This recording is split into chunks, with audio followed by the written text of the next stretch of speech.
welcome to Books in the Freezer, a podcast dedicated to the deliciously disturbing world of horror fiction. I'm your host, Stephanie, and today I am joined by Agatha, host of the wonderful She Wore Black podcast, and we are talking creepy dolls. So, welcome to the Yeah. show, Agatha. Thank you so much for having me. I have really, really been looking forward to this. I know that people say that, but I really, really have. Creepy dolls are particularly fun for me. Yeah, I've been looking forward to this too. This is a topic I've been wanting to do for a long time, and I know we've talked about doing a crossover Yeah, before. I was also excited to be on your show. From the first time I ever heard it, I've had my Final Girl song picked. So Okay. this is telling you how excited I was to come on. I'm like, I'm You ready. are all set. Well, and your podcast does a lot of like gothic and gothic romance. And I feel like the creepy dolls kind of is a little bit in that territory at times because it does tend to be a little more like psychological. It is very much in my wheelhouse. I was an only child and I was Gen X, so I was left alone a lot.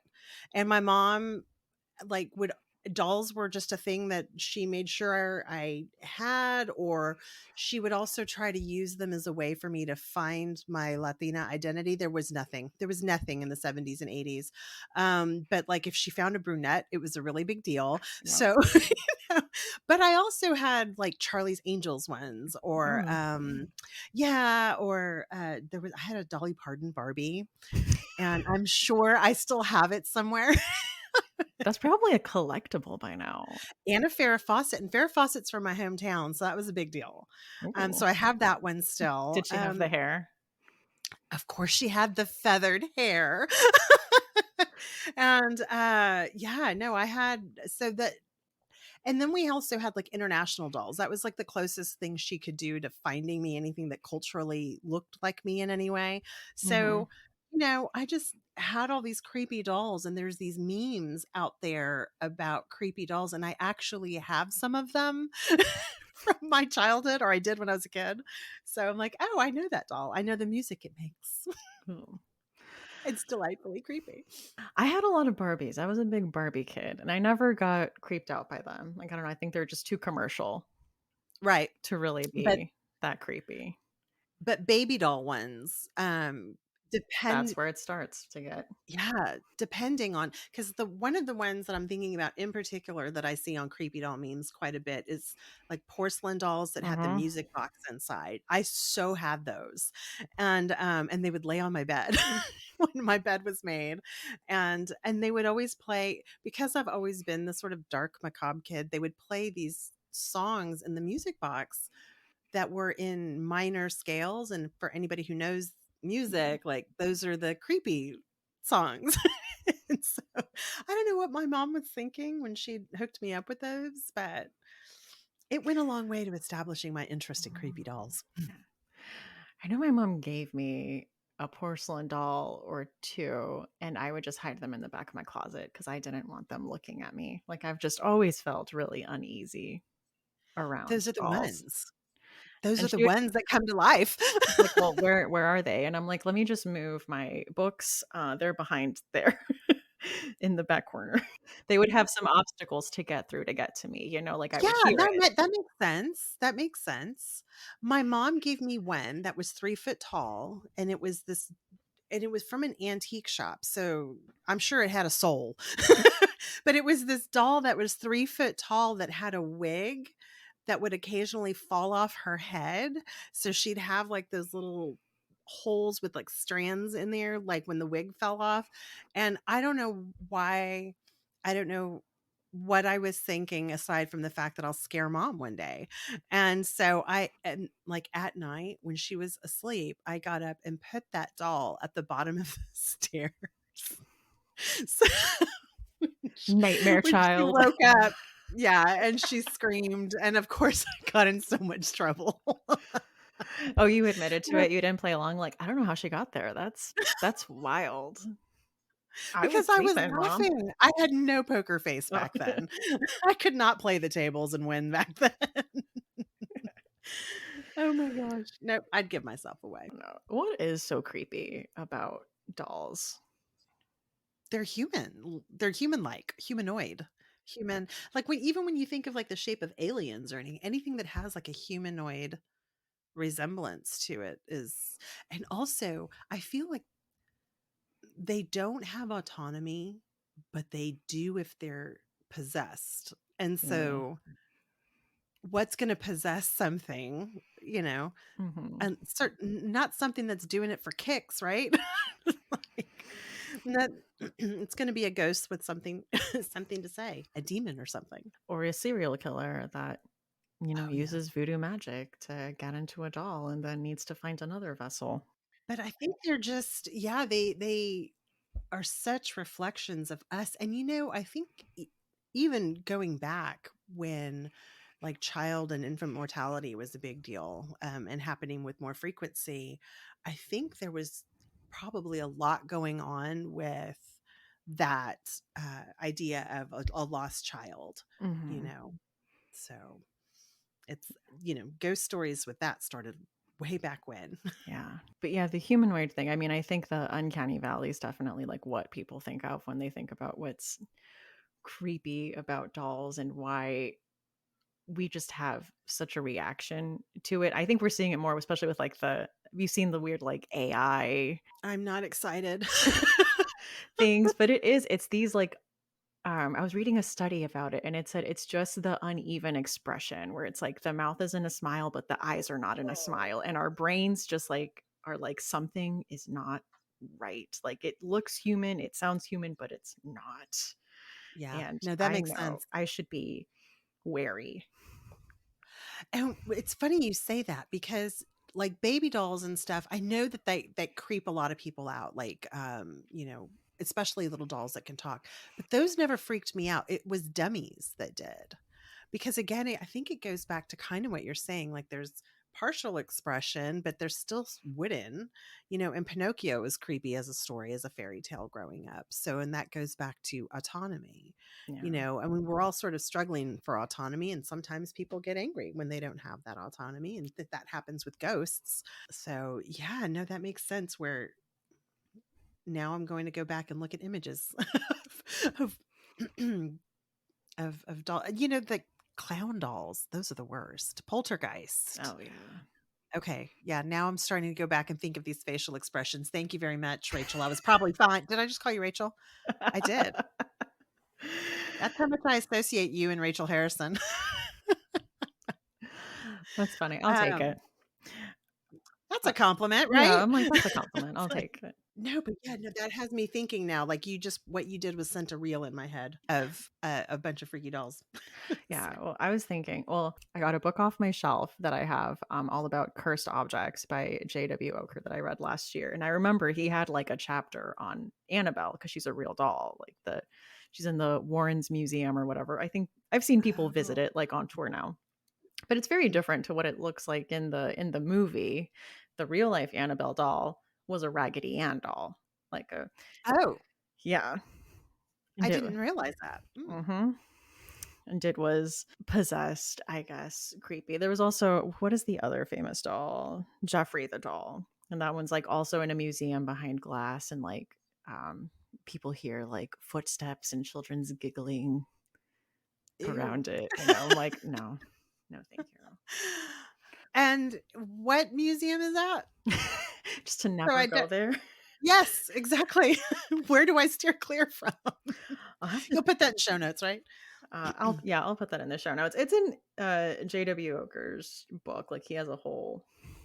whole book and it's like it's two of the entries are about Annabelle the doll and Jeffrey the doll.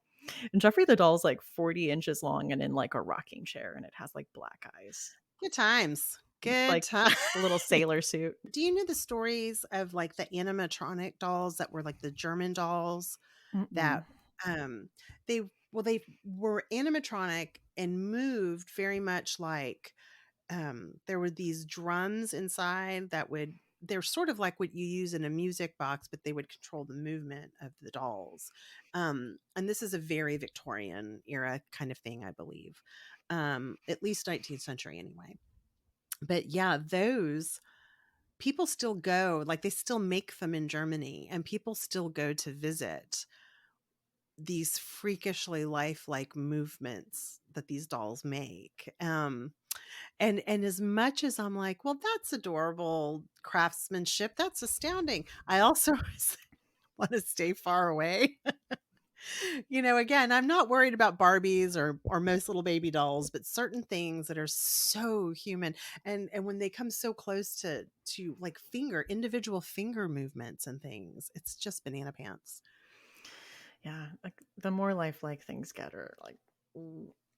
Mm. I've talked about this on the podcast before, but when I stayed over at my grandma's house, I always got like the middle room, and that was where she kept all her dolls. She just had a room with like floating shelves full of dolls, like a glass cabinet full of dolls. But the ones that freaked me out the most were those like timeout dolls. Oh, oh, Have you, oh. right? Yes, I know what you mean. I haven't thought about that because I was too old for timeout. Like Gen X did not get timeout. And so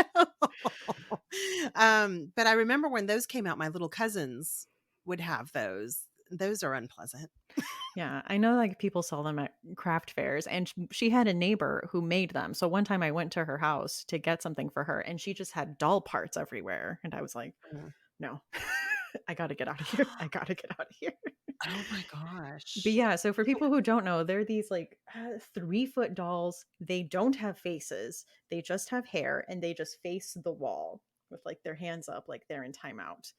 And I would not sleep a wink at my grandma's house. I kept the light on in the room all night, and I would just stare at the dolls because I was certain that like the minute I closed my eyes, they were going to lift their head up and look at Well, me. yeah, they did.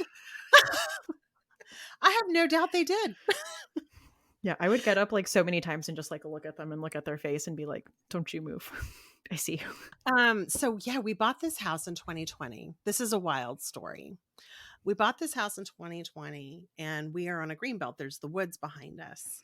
Mhm. And we went into the woods and directly behind our house, there's our fence, and then directly behind it, there was this super creepy doll that had like no hair left on it. It was mostly covered in like, I don't know if it was smoke or some sort of black smudge on its face.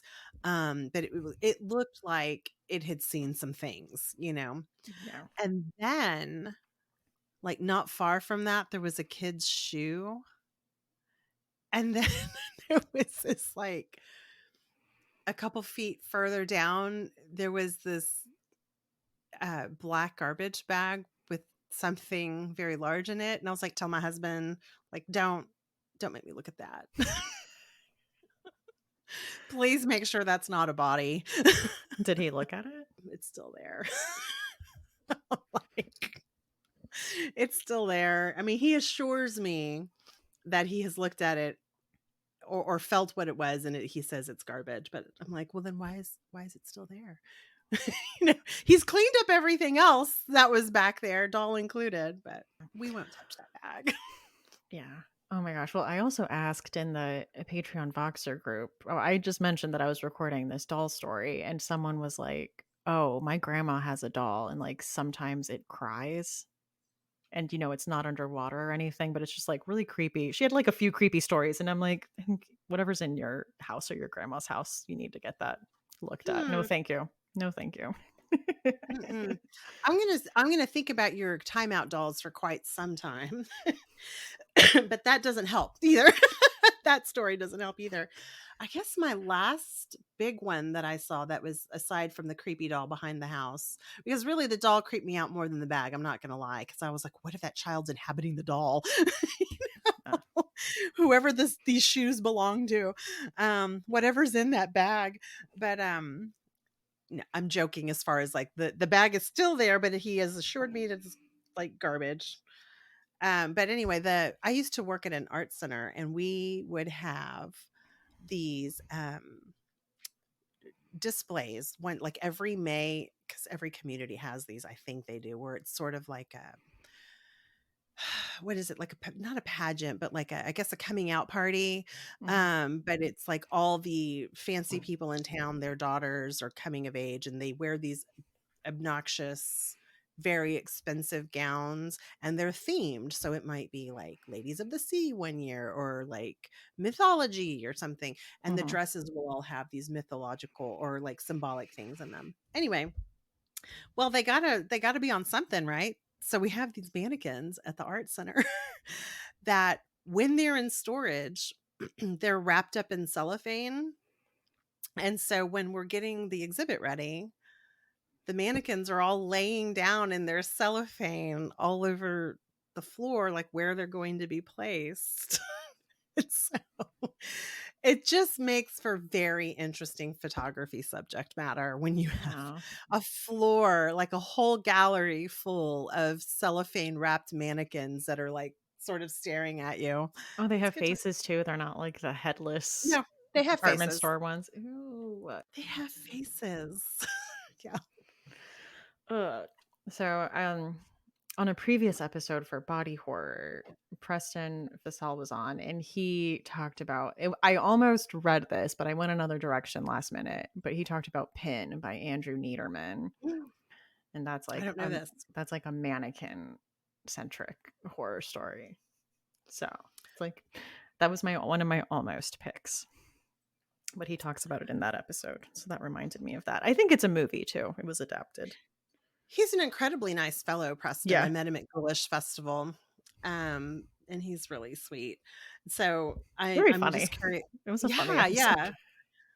I'm curious now about this book because I think mannequins are these kind of interesting, not sub branch of dolls, because I guess they are, but they have a different purpose than a doll does, Yeah. in a way, because they're sort of made to sell something too. But people, when you hear guys talk about like making fun of certain subgenres of romance, and when they make fun of like monster romance and they're like a gargoyle, like what are you going to do with this gargoyle? And I'm like, y'all had that movie Mannequin.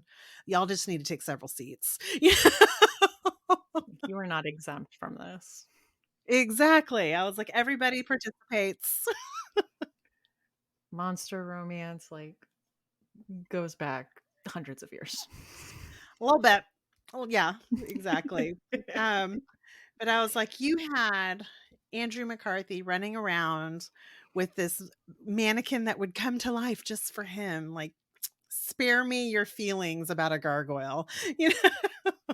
Well, I wanted to talk about too how creepy dolls have been represented in pop culture. I guess that's one place. Mannequin. Yeah, Mannequin. Mannequin is one, Pin by Andrew It Niederman. I was creepy haven't to seen me. It that. wasn't meant to be creepy. But I think probably the big franchise that people think of when they think of horror and dolls is probably Child's Play, which then just kind of turned into like the Chucky movies. Like I think they stopped with the Child's Play after 3 and they're like, no, it's Chucky. Like Bride of Chucky, Cult of Chucky, like it's just Chucky. Well, when you're an icon.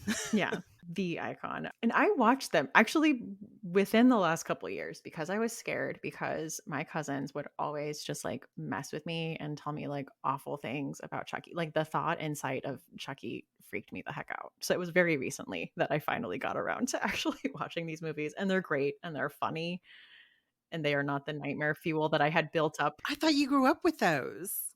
I was scared, like specifically of, like I'm telling you, dolls are something I did not mess with. I was like, no, thank you. No doll thing. Oh, okay. So you are coming at the Chucky movies from an adult point of view. Yes. So fill me in. Fill me in on the adult point of view, like first time ever, because I've never seen them. Yeah, so this what happens, it opens up with a police shootout and a serial killer. This is what I was alluding to earlier. Charles Lee Ray is hiding out in a toy store and he's bleeding out and dying. And he basically does a voodoo spell that saves him by putting his soul and consciousness into one of the dolls.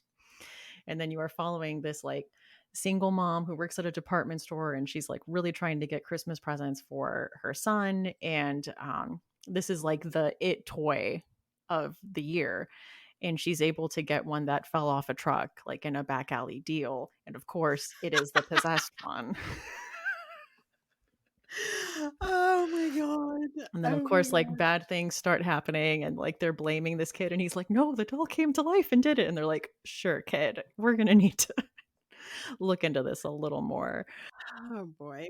And the doll doesn't realizes he doesn't want to be a doll forever. So then he has to get the kid to do a ritual to get himself into the kid's body.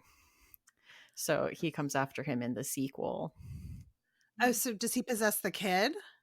Well, later on, he decides that he doesn't want to, and he actually is fine being a doll. As you do. Yeah. So Well, they had to continue the movies. He couldn't just like. yeah, right? But what I thought was interesting is the 2019 when it was rebooted and also done Child's Play. It's like a similar story like Aubrey Plaza's The Single Mom. This is the It toy, but it's like an AI doll.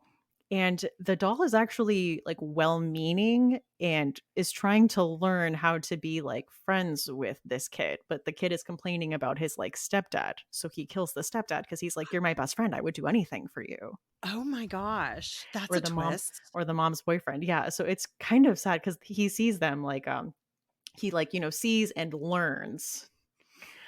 And because he was not defective, but a disgruntled worker at Yeah. the factory, like turned off safety features. So this is like a no limits doll. And he sees them laughing during a horror movie. He's like, "Oh, is that what makes them happy?" Oh, me no likey.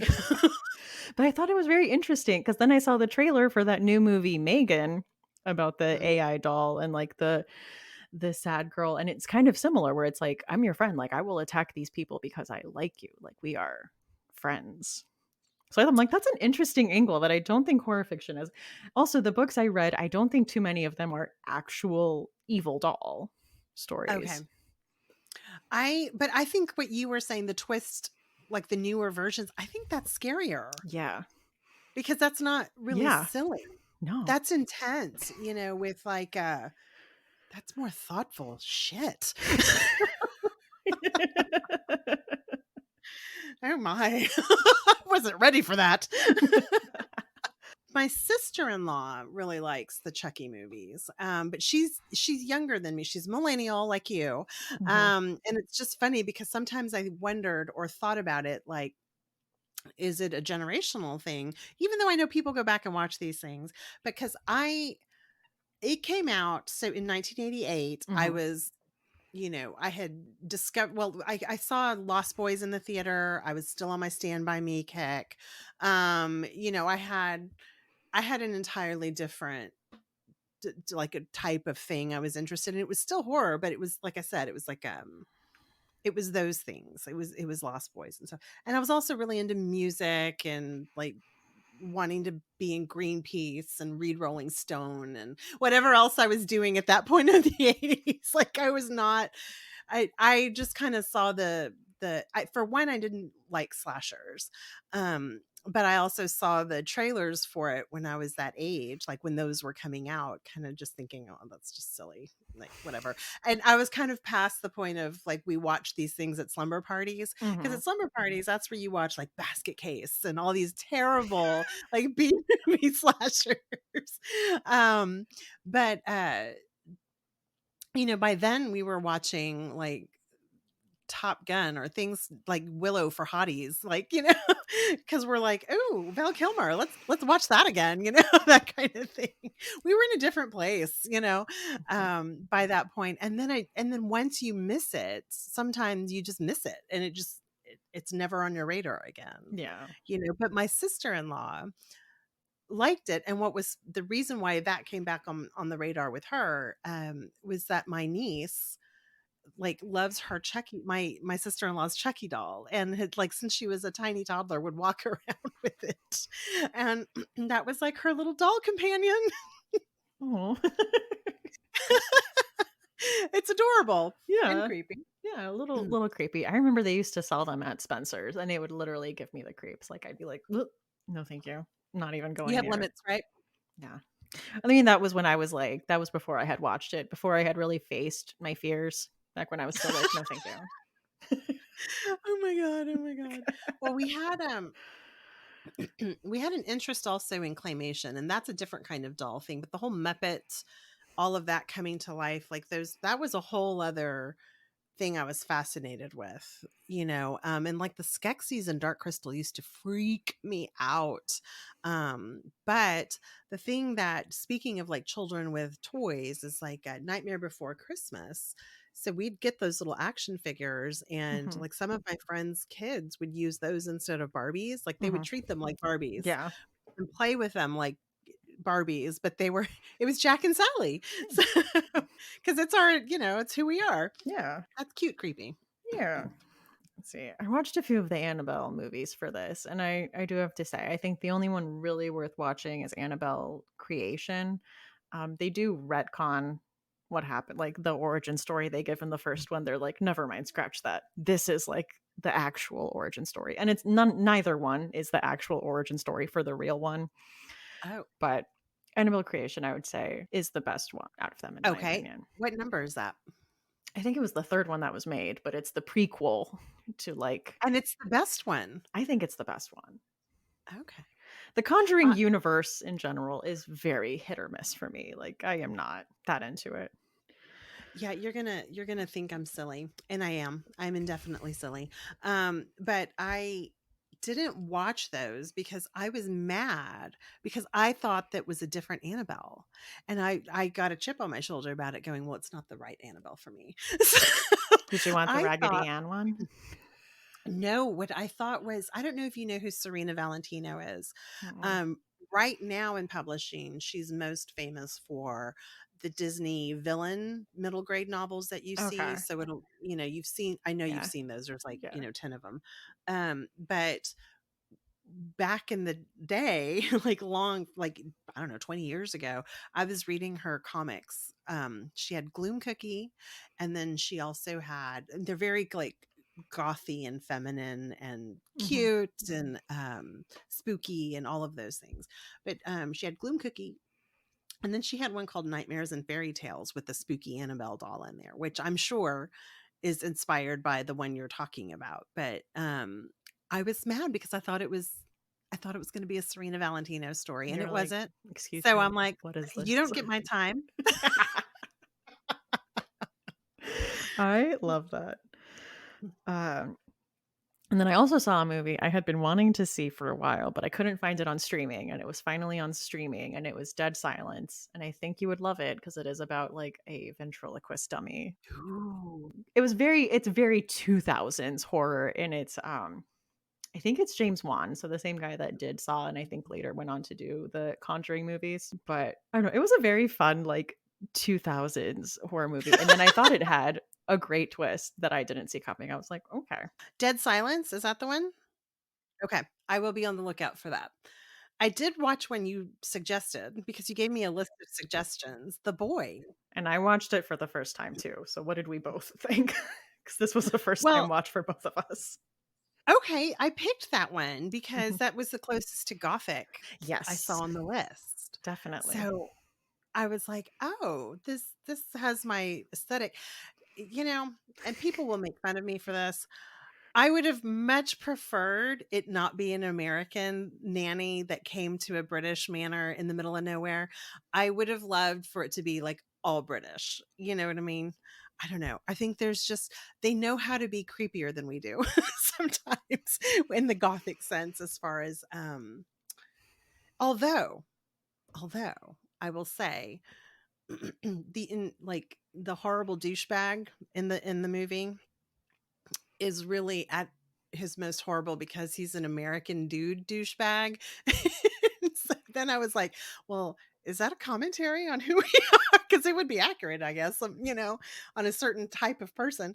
But no, I mean, I enjoyed the creepy gothic country estate in the middle of nowhere. It was pretty. That doll freaked me out though. What did you think? Um, well, did you see that twist coming? You know what? I don't remember if I did or not, because I think I did like right in the moment. Like, oh, this is going to be this, but I didn't think about it before. I kept thinking the guy who delivered the groceries was really him. Mm. I mean, I was like unsettled the minute where they're like, you have to do all these things. He likes his stories. You have to do that. You have to get this all set Mhm. up for him. He likes to eat this. And then, oh, when she's finally alone with him and you see her like making herself sandwiches and getting like her wine bottle and going to read, and then she comes back and the doll's moved. I was like, Yeah. mm-mm, mm-mm. Did you see the twist coming? Um, I think when she's trying to prove it to the guy with the groceries, I'm like, "Oh, no, there's something else going on here." The the I like what you said about the list of weird things that she ultimately is like, okay, I'm gonna do these things, you know. And kind of what like you were saying with the AI, the idea of in a way where she kind of like turns to it for protection Mhm. was kind of interesting. Oh, yeah. Um, in the same way of what you were saying with the AI stuff. I don't know. Creepy. Yeah. I know. It was like, what route is she gonna take? Is she gonna be at the end, like, feeding it going, "Here, Brahms," you know? Like, you get the creepy music or whatever. But, but that was fun, and I was crocheting while I was doing it, and then, so that I wouldn't have nightmares, we watched the Bake Off finale, so I'm good. You got a sandwich in. Like, happy Yeah, right. I'm happy sorry, I you're keep in. coughing. You're good. I Um, apologize. I mean, I also remember watching the Living Doll episode of The Twilight Zone with Talking Mm. Tina. My goodness. Do you remember that She will one? haunt us for the rest of our lives. Yeah, well, just like the dad trying to throw away, and she's like, "I'm talking Tina, and I'm gonna kill you." Like, Yeah. No, I remember that one, and it's funny because that is one of, like, the few that one and maybe The Hitchhiker and a couple of those, will stay with us, mhm. um, in that kinda way, yeah. Did you because I was also thinking about, is there any kind of movie or documentary that deals with like famous doll situations aside from Annabelle that you know of, like the Island of the Dolls in Mexico? No, but I was so close to going there. I was on the boat. We were on the route, but we were there and I was with my husband and my sister and brother-in-law. And I asked them, I'm like, "Well, we're here. Like, can we go to the Island of the Dolls?" And they're like, "It adds like 2 hours round trip, like to go there and back." And we had like a busy day planned. And so I was so close. But when you're on Oh, that route, they have like doll heads like put on tree trunks like all through there, even though you're not like at the island. They have like all the doll parts around oh, good. there. Doll parts. There we go. Like it's still Oh, creepy, even if I didn't quite get there. I still saw it. well, you saw doll parts. Yeah. That's almost worse. Oh gosh. Yeah, no, I'd be interested in something about that. And I'm surprised there isn't something already, to be honest. Yeah. Um, There was a book, I almost read it too. It was like there it's like a series based in different creepy places, and there was an Island of the Dolls book. I didn't get to it. So that was another option I was looking at for if you find it, for put this it in the links episode. because I want to know what it is. Yeah. Yeah. Cool. Yeah. I Also mean, my people certainly do weird things with dolls. I mean, we beat them to death and so we can get candy out of them, with the piñata. yeah. It's like, That means you have to write an evil piñata story. oh my God. Don't put that in. No.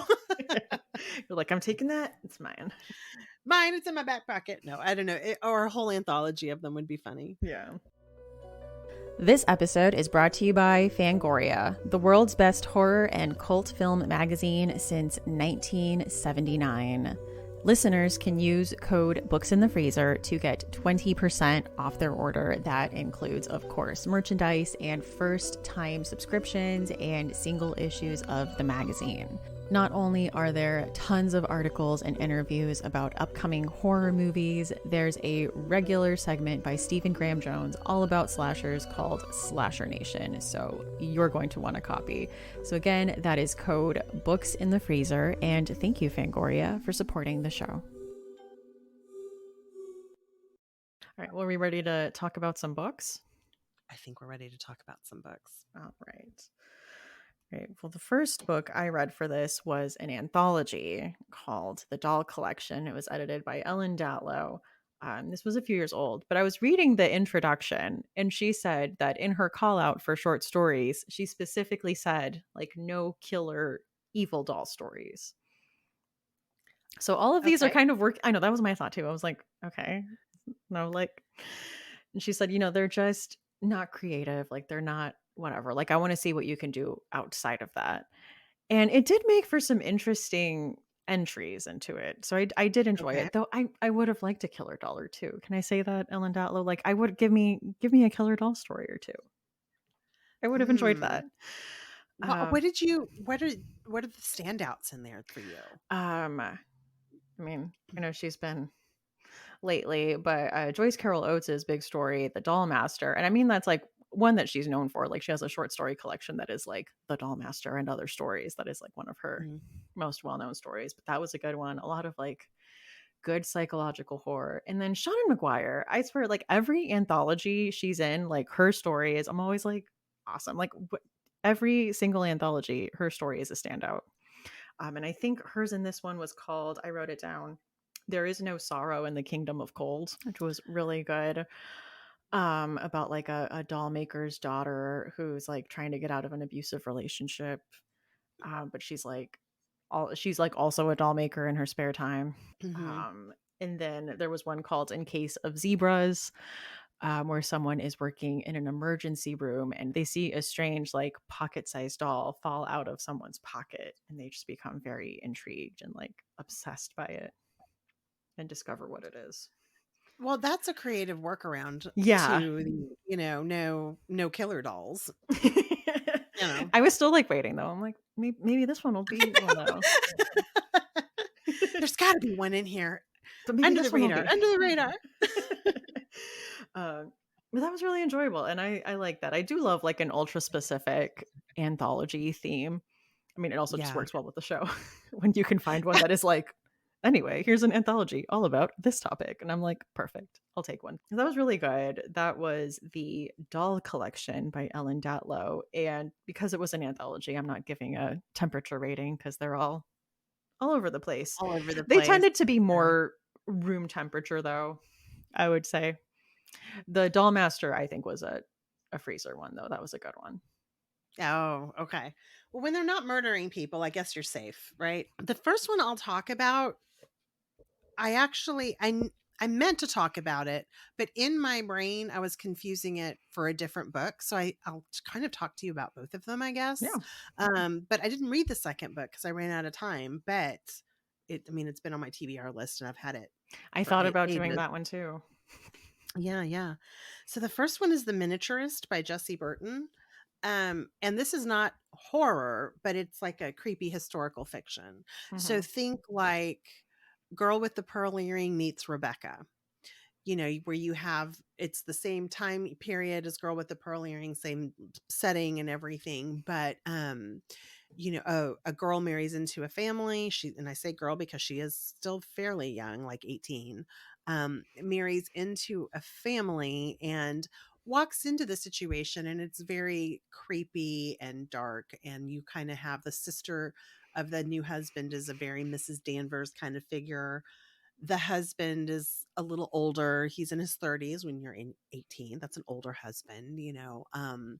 And he's sweet, but there's definitely something you're not quite sure what's going on with him. And Mhm. he gives her a dollhouse, and it's supposed to replicate the house they have, the house they live in. And he's like, here, amuse yourself because I'm busy. Um, so she's like, I'm a little old for this, but then just like, screw it, whatever, I'll just start decorating it. And she orders like 3 pieces.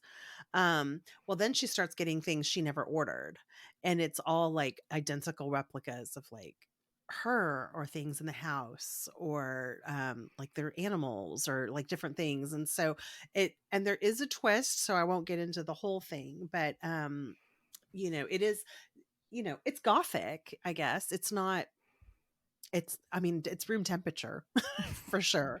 Um, but I mean, it still has like the vibes. It has all the gothic vibes. Mhm. But I will say the mini series they did on PBS, the BBC mini series, I guess, that they also showed on PBS, or unless it was a masterpiece. I think it was a masterpiece from PBS. Anyway, that's creepier because you Ooh, get to okay. see the dark house. You get to see, like, they'll have the music when she's opening up the little creepy dolls and stuff. So you don't get that when you're reading it per se. So, you don't have the cool lighting. so, um, so that the show reads a little creepier than the book does. Ooh, okay. I might have to check that out. That sounds creepy. This is off topic, but Yeah. I had Lauren on the Southern Gothic episode, and she's a miniaturist. Yes. I listened to that episode. Loved it. I've been following her account, and the people at Universal reached out to her to make a replica of the house from Nope, the Jordan Peele movie. So that's on her Instagram, and it looked so That's why good. she's doing that. Okay, I saw some of Yeah, those Instagram pictures because I follow her too, yeah. um, but I didn't know why she was doing that. I missed the I I mean, guess, the announcement as yeah, to why. I saw that later, but I mean, she just seems like the kind of person that likes to tackle like big projects. So I didn't think anything of it. I'm like, she just saw it and was like, I'm gonna make it. But then she said, That's what like, I thought. yeah. But then it was like, it seems like they had reached out to her for that. I'm like, very That's cool. so Yeah. cool. Yeah. Wow, good for her. I love that. I love Christine McConnell's like that too, where they I kinda just did their love Miss Christine McConnell. Yeah. do you also have worship for her? Because I'm just sitting here going, "She's a goddess." Like, everything she does is perfection. Yeah, I love all her YouTube videos, just the vibes. I still rewatch her show on Netflix that only got one season with the puppets, also dolls like the Yeah. creepy like Jim Henson Those knee are creepy. puppets. It's just like a baking show. I'm like, I watch it all the time. Netflix, And you I should have love renewed that. I know, I love the contrast of aesthetic with her too. Yes, that With she's so like vintagey. quirky and 50s and kinda retro, but at the same time, like, dark and gothy. It's Yeah. so cool. I love that's what I love. I don't know if you and this was going to be, but I can give you a different one because I had 2, because you're chilling obsessions, but that's also, like, all of the same things that you're talking about or with Christine McConnell are the same things I love about the artwork from Janet Hill, if you know who Janet Hill is. She's a painter, Okay. and she's got an incredible Instagram account as well, but I have so many of her prints in my house, because they're very, like, they'll have, like, pinks and turquoise and stuff, but then they'll also be, like, very creepy Mm-hmm. in a weird kind of Ooh. you've gotta look for it sort of way in her pictures. Some of them are definitely more gothic, like you might have a floating woman in a hallway or something, but it'll be a woman standing in front of a hotel she's about to go into, and something's not quite right about this very adorable looking hotel, but there's something off, and you've gotta find you'll see it when you look at it a little harder, and she's just so cool that way. Ooh. I'll have to look at her stuff. So, I intended to tell you or to do the miniaturist, but I think in my head, I was thinking Silent Companions by Laura Purcell because I think in my brain, I kind of put those two together and they're both historical Mm-hmm. and I think even the same time. But for anybody who doesn't know the Silent Companions, Laura Purcell is like a queen of Gothic. She loves Gothic, does Gothic all the time. But this one's actually a little hard to get a hold of right now. Really? I think the audiobook is no longer available on audio on Hmm. Audible, and it used to be. And then I think the book has gone out of print, but only for the US. I think all of these things are still available in the Hmm. UK. But I picked up my copy before. I'll have to double check and see if it's actually out of print. But I mean, you can find them at half price books or something Yeah. as well. But anyway, the Silent Companions is where a woman marries into of course, a creepy house, and or actually no, back up. A pregnant woman goes to a country estate that's crumbling. Of course, it's all creepy and crumbling, right? Can't have it Always. any other way. Um, and the people that live or that work in the house are terrified of this doll that's in a room. And, when you're pregnant and you're the protagonist in a story where even the staff is terrified of this particular doll, you're like at your most vulnerable, right? And the Yeah. husband is dead, so she's kind of on Yeah. her own and Mm-hmm. that's what I thought I was getting into. I think I can like combine that and the miniaturist in my brain. So whenever the miniaturist wasn't that scary, I was like, wait a minute. And then I figured it out. Gothic, but not scary. So I haven't read Silent Companions yet, so I can't put it in any particular place, but I would say that typically she's probably fridge. Oh, okay. That's her wheelhouse, right? Yeah. All right. My next pick is Magic by William Goldman. Again, you will like that it is a ventriloquist dummy. Oh, and he's Princess Bride, Yeah, isn't I he? was gonna say, I'm like, you may recognize him because he also wrote Princess Bride. But I will say, also like the Princess Bride, I might recommend the adaptation more Yeah. than the book. It's well, I was okay, so I have questions. Because we all know these weird things, right? Is this done like a fairy tale? No. Okay, tell me about the story.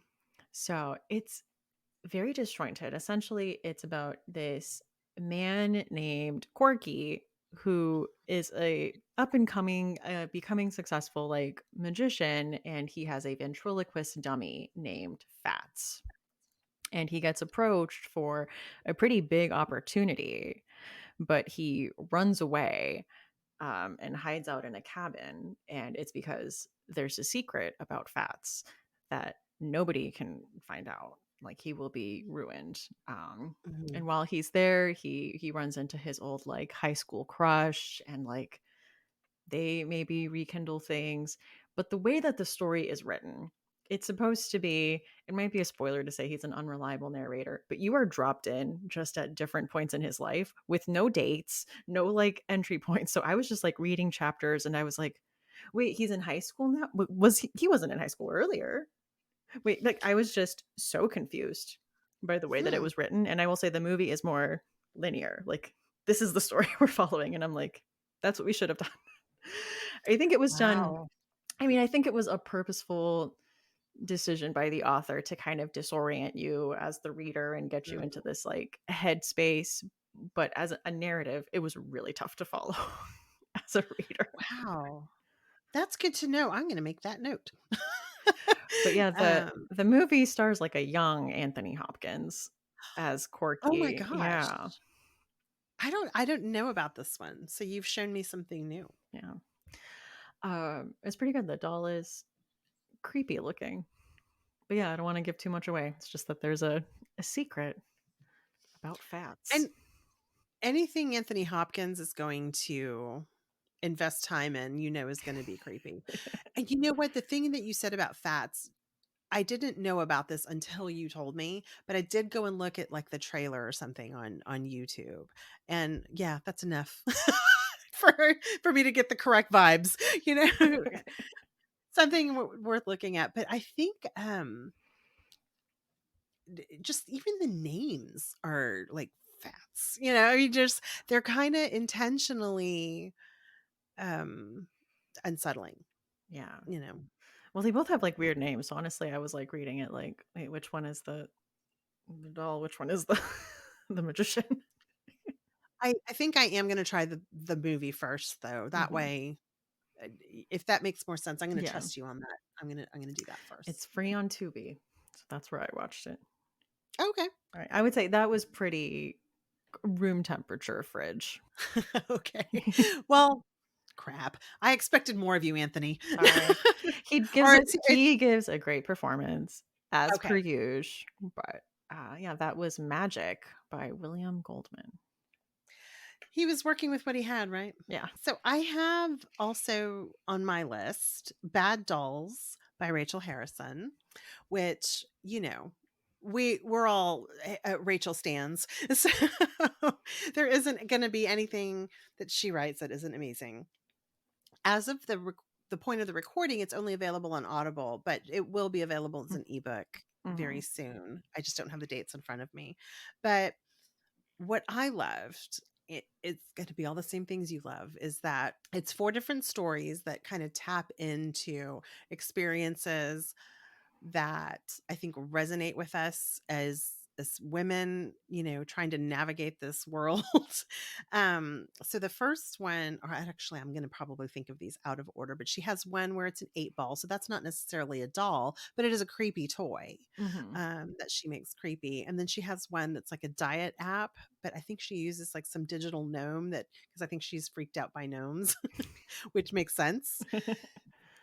Butterflies freak me the fuck out, so I have no room to giggle at anyone's like, Butterflies? I'm afraid to harm them. So them being around me freaks me out because I'm afraid to hurt So, them. like, you're the monster in this scenario. You're like, Yeah, no, it's like a hyper empathy kind okay. of fear. It's not like they're Um, gonna hurt me. It's the no, it's opposite. more like they're so fragile, Yeah. that I'm just like, oh my God, get stay away from me. I can hurt you and I don't want to. So yeah, I have no room to judge anybody's this is what freaks them out kind of thing. Um but Bad Dolls is the story in there that does deal with a potential spirit inhabited doll. I'm trying to frame this without talking too much about like how it ultimately works out, but it has a lot of the same kind of things that work into the story I'm going to tell you next. But what's interesting is that the next story I have is like your typical historical gothic, whereas this is very much modern times, Mhm. but it still has the same feel of all of those kind of old tropey things that we love about dolls, as far as like you'll hear the crackling paper in its little box, or you'll hear Ugh. yeah, it's scratching, like let me out kind of thing. And it's got all of that, but what I love is that she's placed this in the middle of like trying to work out relationship with family, trying to work out what feelings of hers are okay or not okay, that she's like guilt, that kind Mhm. of thing. It's just a really fascinating story. And I hope people, sometimes people are funny about audiobooks, but I really hope that they give it a shot because it really is a compelling story. Yeah. I really liked that collection. Mhm. The one about the bridesmaids and the The bachelorette I party. was gonna say that's my favorite one. That is my favorite one. It was creepy, Seriously. Yeah. but I think it also just touched on the idea that I've been mourning my, like, past high school relationships and that it's, like, kind of tough to, like, find those again as an adult. Like, you're not Yeah.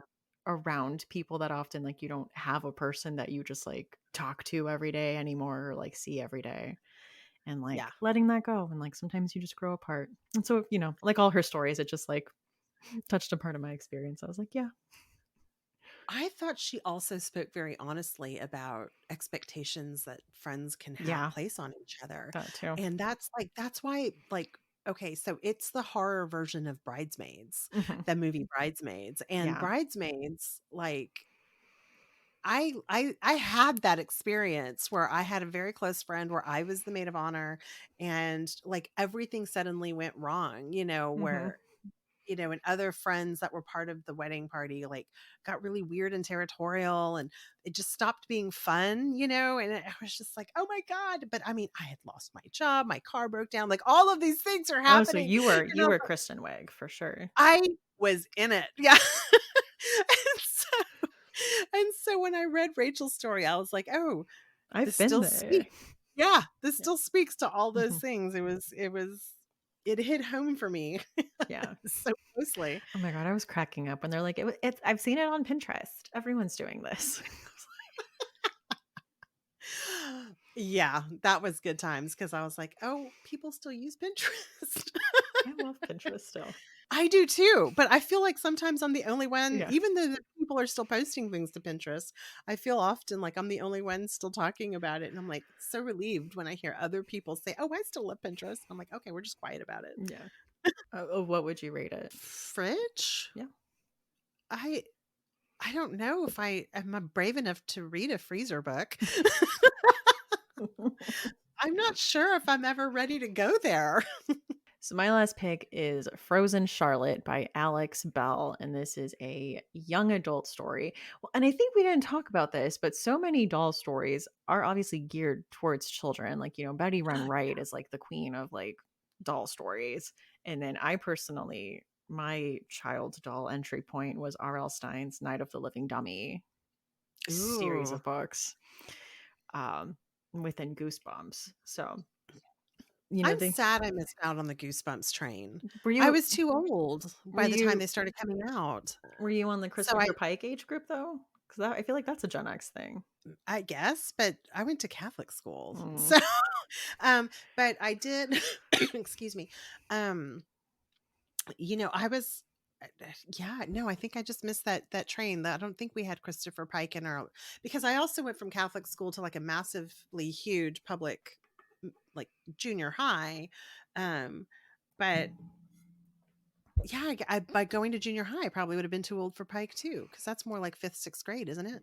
I've only read like a handful of Christopher Pike books. I was like definitely an R.L. Stein girly. Mm, I'm jealous. Goosebumps in Fear Street. Um, so this is a young adult story, and it opens up with a girl who's hanging out with her friend Jay, and they download a Ouija board app. And he's like, "Oh, is there anyone you want to talk to?" And she says, "I have a cousin who recently died in Scotland." The app says a lot of like weird things. It's like, make sure the gate is closed and you're going to die tonight. And they kind of like brush it off. So Sophie's mom arrives to get her, and she's like, "Jay, you should come with us." And he's like, "I'm just going to ride my bike." And she's like, "No, like, what did the app say?" She's like, "I'm not going to die tonight." But he does die that Mhm. night. Good times. So she is like blaming herself a little bit for his death. And then she's Mhm. going to Scotland to visit the cousins that she was talking about that recently lost their daughter and their sister. And of course, it's like this estate on the moors, like Yeah. up secluded. And of course, it used to be an old schoolhouse that like now is a house they live in. Of course, like You're speaking my language. But like when she goes there, all her cousins are like acting so odd and cold towards her, and like her uncle's also like hard to read, and it's just like a weird situation. Mhm. And then the like younger girl starts like telling stories about how there was these frozen Charlotte dolls, which I guess were a type of doll in the Victorian era in the story, where there was like a rhyme or a saying about this girl named Charlotte who was on her way to the ball, but she didn't have a coat, so she froze to death. And there's like a line of dolls that are just like have died of hypothermia, and they just have like blue lips. They're like corpse dolls, What the hell is that? but they're like pretty, and you can have dresses for them. But they're frozen Charlotte dolls. I want I one. don't know if they're real. No, with but I want one. I'm like, somebody make these. But this one was significantly creepier. I think this is my favorite one of the ones I read for the episode. There's just like all these things, and like one of the schoolgirls was blaming stuff on the dolls and was later found with like needles in her eyes, like pushed in. Hmm. Like it goes there, and I was like, okay. Yeah. And then there's like a psychological element of like everyone's weird, and I don't know who I can trust and who is telling me the truth and what is going on here. Yeah. And I was very pleasantly surprised by this one. I like highly recommend it. Yeah, that went darker than I Yeah. thought it was gonna go. Ooh. Yeah. Well, yeah, I know at first I was like, okay. And then I was like, oh, okay. Okay. So I I would say have that's definitely fridge. Not quite freezer, but it's definitely like fridge for me. that's Frozen. Who wrote Frozen Charlotte? Alex Bell. Yes, that is Frozen Okay. Charlotte by Alex Bell. And it seems like there's another one. Ooh, Frozen Charlotte. And then there's a sequel called Charlotte Says. You know what? I'm gonna start looking that up. And I'm hoping that because there's always people on Etsy. I'm like, did somebody on Etsy make a Frozen Charlotte doll? That would make me so happy. I want the little clothes to dress it up though. Whole little dress I'm up. so mad I also missed out on not just Goosebumps, but I missed out on Monster High. I would have loved that as a Oh, kid. me too. I guess it's never too late. Let's reclaim it. My final pick is um Dolly by Susan Hill. And Susan Hill is the same person who you've seen her stuff before, um, because she writes a lot of novellas that kind of get sold as individual books or maybe two books together. Mhm. And also Woman in Black. Mhm. Yeah, that's what I know her That's from. that's the right one, right? Yeah. Um, so all of the vibes, all of the feels that you get, like if you read or saw Woman in Black, it's the same for this particular story, Dolly. But and there's some reflective narrative going on where he kind of looks back also at his youth, the main character, but he does buy this doll, and just like what I was saying with Rachel Harrison's, you get the scratching on the box, or you get the, the calling out, and all of this stuff, but it is one of those that has all of the English country manor vibes. um Lots of guilt and sadness on the past as we do some reflecting. um Kind of one of those, he found this in a shop that had like a lot of international dolls, but it was just sort of one of those kind of throwaway things, and he saw it, and I'm like, you don't have to buy these things, you can just let those go, but then we wouldn't have a story, right? So um it's been a long time since I've read that one, but I do remember, and actually I listened to it on audio, but I have the book too, but I do remember, I mean, it's just a really quick, if you guys want a really quick creepy time, like that's definitely a way to go. And that's one of the things I loved about Rachel's too. I mean, you can go through her collection in like 3 or 4 hours, like Yeah. 3 hours, something like that. So I'm having a massive attention span problem with my books right now. To where I get angry if they go too long, and not even too long for what a narrative should be, just for my attention span. And so if anybody else is struggling with that, I know Wendy Dalrymple was also saying the same thing. I think around the holidays, it's just kind of tough to focus. That's a fun, snowy, Yeah. creepy doll. I don't know. I've seen a few people like Neil from Talking Scared and other people post that they're Yeah. attacking some tomes this holiday season. And I said, good for you. You're alone there, though. Like, so not attacking domes. No, not me. Nothing. We have kids though. Like, Yeah. we're lucky if we get that, you know, Yeah. that time to read. So you kind of have to force it. When the kids are home from break too, like all next week. I don't know when you're going to release this, but this is being recorded The like week. as we're going into Thanksgiving Yeah. break, and my kid's off the whole week. And so you just don't have as much time for tomes. Yeah. No. I mean, well, I have a almost 3-year-old who's just always home, but my son has a virtual day that Wednesday, and then he has the So long you're weekend. you're getting ready, Yeah. because then you're trying to get ready for the holiday, like when you've got kids home. Yeah. Yeah. And So we're no hosting. tomes. Yeah. Oh, you're cooking? Yeah. I mean, mostly my husband. I My am too. husband's a big cook. Like, he's doing the Yeah. turkey and I'm doing a lot of the side dishes, and I'm making like one pie. I love to cook Thanksgiving. I do the cooking for Thanksgiving at my house. But my mom gives me a break at Christmas and takes care of it. So we go visit them at Christmas. That's nice. Um, yeah. But that was my last, you know, specific story I was going to talk about. But yeah, I mean, I think with like things like with Pinocchio, and we just kind of, it's always part of our subconscious, but until you stop to think about it, you're like, oh yeah, there's creepy dolls and there's creepy dolls, and then they start rolling in your mind. Yeah. They're everywhere. What would you rate? I would say, I'd say fridge. I think people are freaked out by dolls. There's not a lot of work you even have to do when you write a creepy doll story. But she does the work. I mean, she's Susan Hill, so I'd say The fridge. vibes are there. The vibes are there. I'd say room to fridge. She's between. This episode is brought to you by Libro FM. Libro FM is the first and only company which lets you purchase audiobooks directly from your favorite local bookstore. You can pick from more than 150,000 audiobooks, including bestsellers and recommendations from booksellers. You'll get the same audiobooks at the same price as the largest audiobook company out there. You know the name. But you'll be part of a different story, one that supports community. If you're new to audiobooks, they're the perfect way to get more books into your busy life. Listen during your commute, while doing chores, walking the dog, or just relaxing at home. All you need is a smartphone and the free Libro FM app. If you already love audiobooks and don't know what to listen to next, Check out recommendations and curated lists from people who know audiobooks best. Booksellers. And us. We also have a playlist on there full of books that have been recommended on this podcast. Books in the Freezer special offer. You get 2 audiobooks for the price of one, just $14.99, with your first month of membership using code FreezerBook. This offer is valid for new members in Canada and the United States. Thank you, Libro FM, for supporting the show.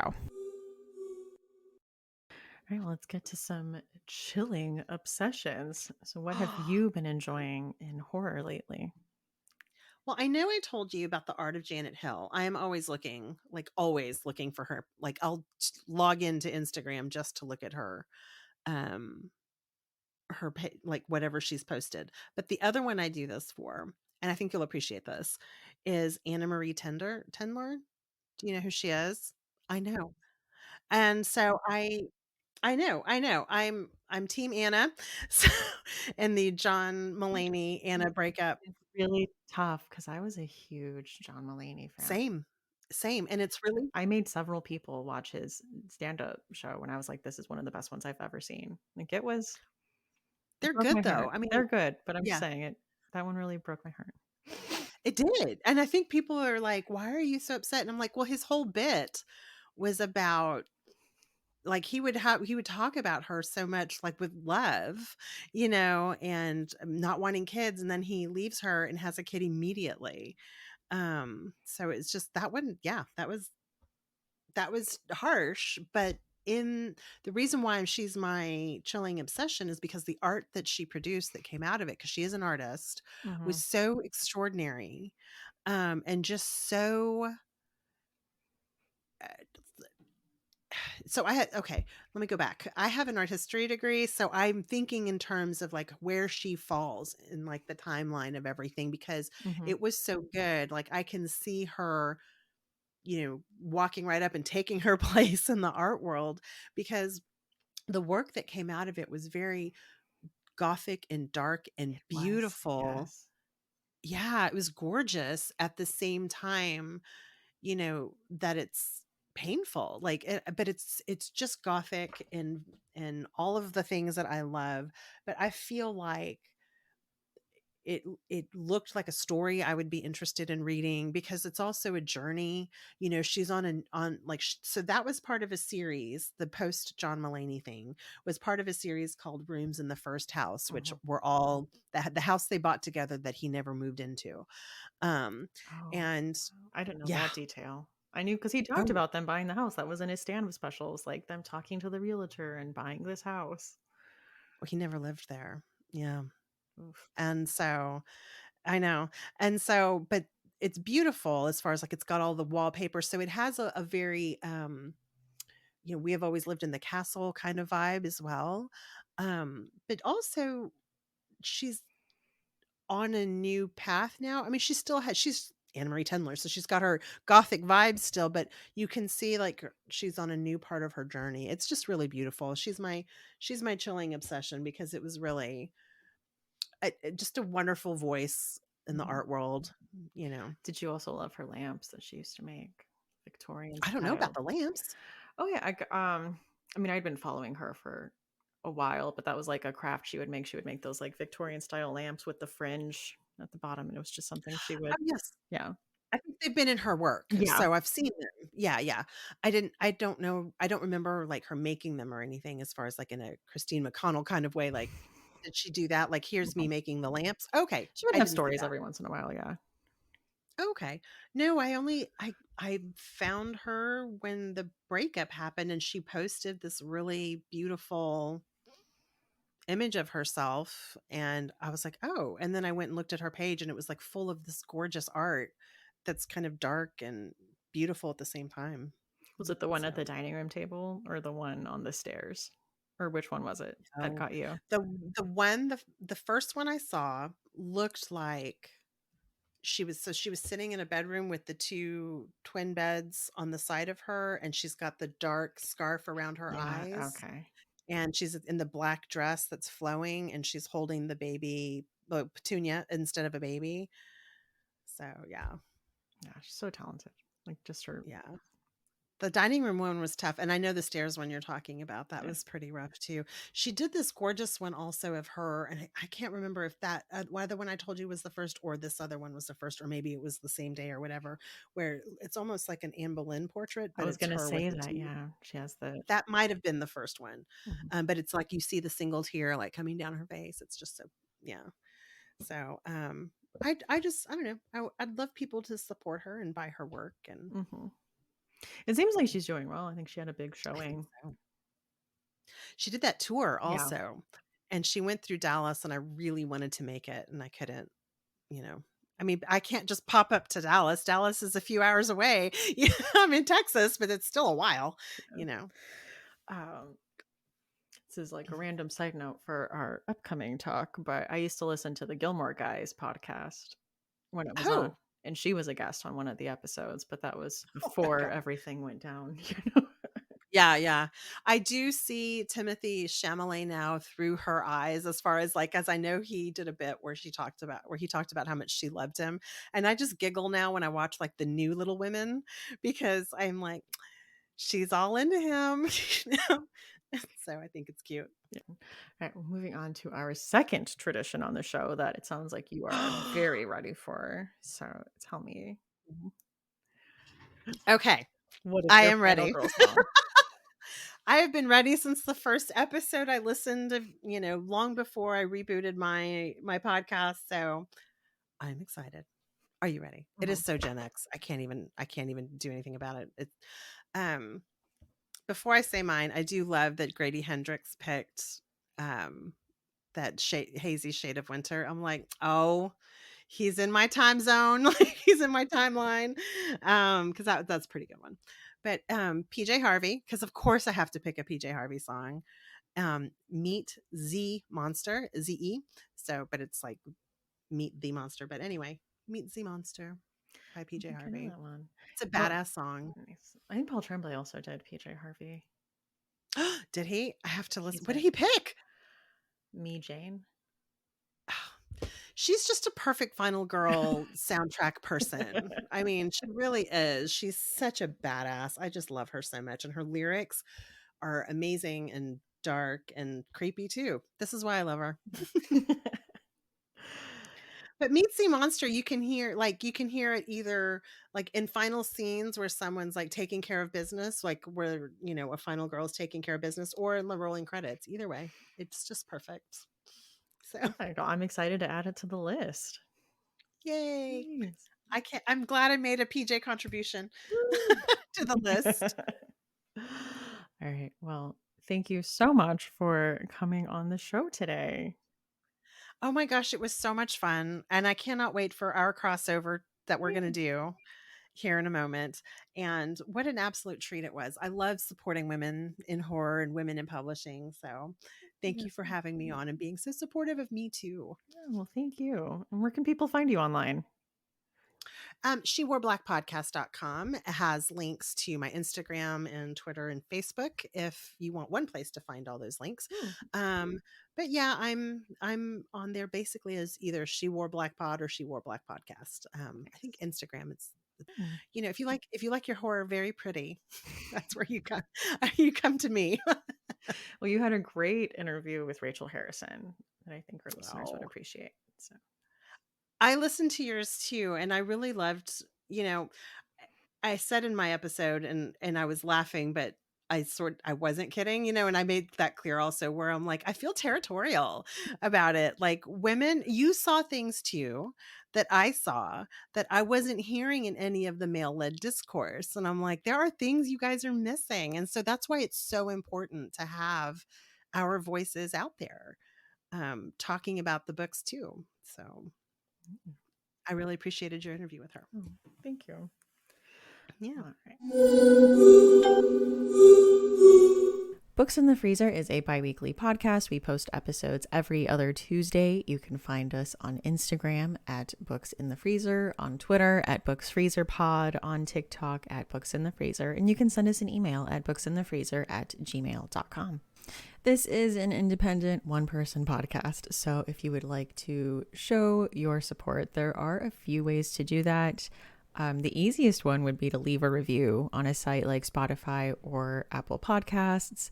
I think you just need a few words on Apple Podcasts, and then Spotify, I think you can just leave a star rating. So it really only takes a few seconds. Another way to support the podcast is to shop using the affiliate links listed in the show notes for sites like Libro FM and Fangoria. And I mean, with the holidays coming up, they also make really good presents, like getting someone a year-long subscription or getting them some audiobook credit bundles from Libro FM. And when you do that, you also get to support a local independent bookstore. So it's really a win-win situation. And you can also become a Patreon supporter at patreon.com/booksinthefreezer. There are 3 tiers of support. There's a $1, $3, and a $5 level. You can also do like an option for yearly support. There are different, perks that you get at each level. So if that sounds interesting to you, head on over there and check that out. I'm Stephanie. You can find me on Twitter at lady_Gagnon. That's LADY_GAGNON, or on Instagram at That's What She Read. So see you next time on Books in the Freezer.